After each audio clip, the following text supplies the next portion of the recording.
So you expect that indeed that some industries will probably see their profits shrinking, like we've seen in the music industry. So if people are willing to pursue a career of celebrity or a cinema star, movie star, that may actually be less of attractive a career in the future. Or what do you think? What do you think will happen? Let's talk about it positively. Okay. How many people here are really upset that the pager business is not so vibrant today? Everyone is very sad for the pager companies. They were such nice people. All those jobs were lost. Here we have a person over here who's very, very sad about all those pagers. And do you know that those evil phone people came along and they took the pager capability and they put it into the phone? What a terrible idea. Do you see how crazy that? Obviously, that's a joke, by the way. I should say right up front that on the internet, you can't joke anymore. Exactly. That was a joke. They will take it out of context. That's right. Kick out your disclaimer. That's and right. We'll use it I was anyways. just having a little fun at the expense of these wonderful pager people. But in any case, my point is that technology changes, and that I used to carry a pager. Now I have a mobile phone, and does everything the pager did and more. That's technological progress. We all welcome it. Okay. It's interesting that in the music business, the total revenues of the music business for recordings in the way that you're describing is now down to 5 to 10%. Mm-hmm. Where does all the other money come from? It comes from tours. It comes from merchandising. Well, those businesses are booming. So just because one piece of a business was upended by technology does not mean that you can't make other success. An example would be that the broad availability of music does in fact enable global stars to sell branding and become even more famous and so forth and so on. So again, we always want to focus on the negative, right? The loser, if you will, in a technological change, but we forget that huge new industries are being created. And I believe that will be true with this technology. Another example, there's been a lot of discussion about newspapers, and newspapers are incredibly important.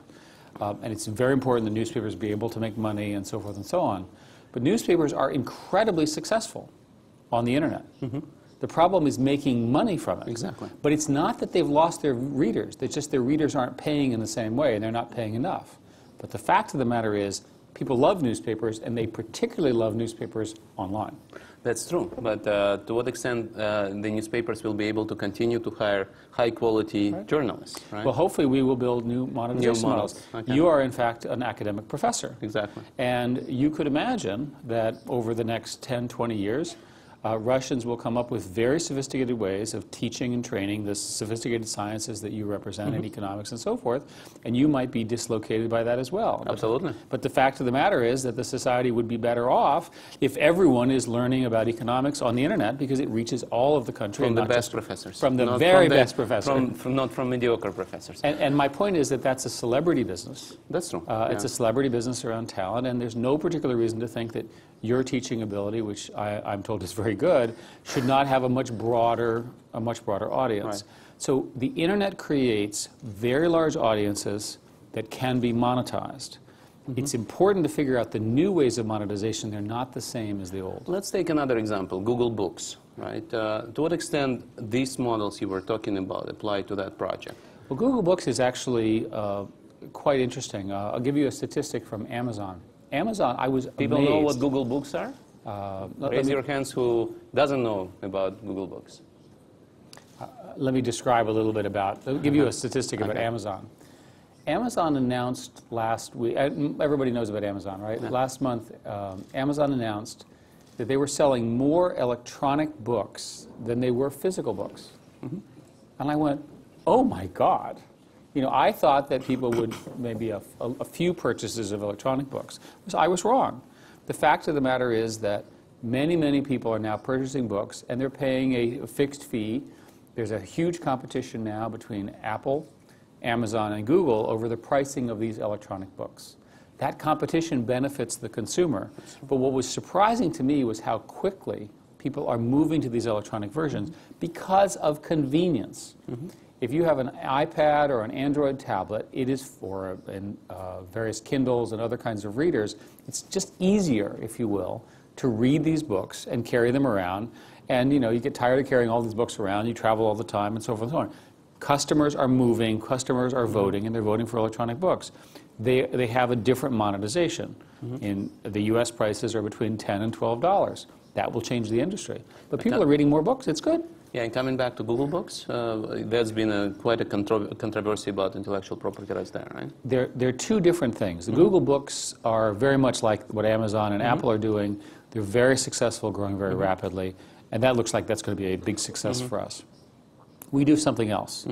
We have been scanning existing books in libraries, in partnerships with the libraries. This created a very large lawsuit in America, which we settled after 4 years of negotiation. I can't imagine this would occur in Russia, but in America it took 4 years of negotiation. We agreed, we gave our settlement to a judge, and after 1 year of reading the settlement, he decided he didn't like it. So we've been at this for 7 years in total. So based on that, the various sides about our scanning are still in discussions as to what we should do and whether we should seek a change in the law or go back and talk to the judge. But that's very different from Google Books. And the reason we were scanning the books is that we feel that if you're basically a student in some random city in Russia, you should be able to read the world's books that are out of copyright. And the question had to do with a particular segment of those books where the copyright is not really enforced, no one knows who owns it, and so forth. And that was the legal issue.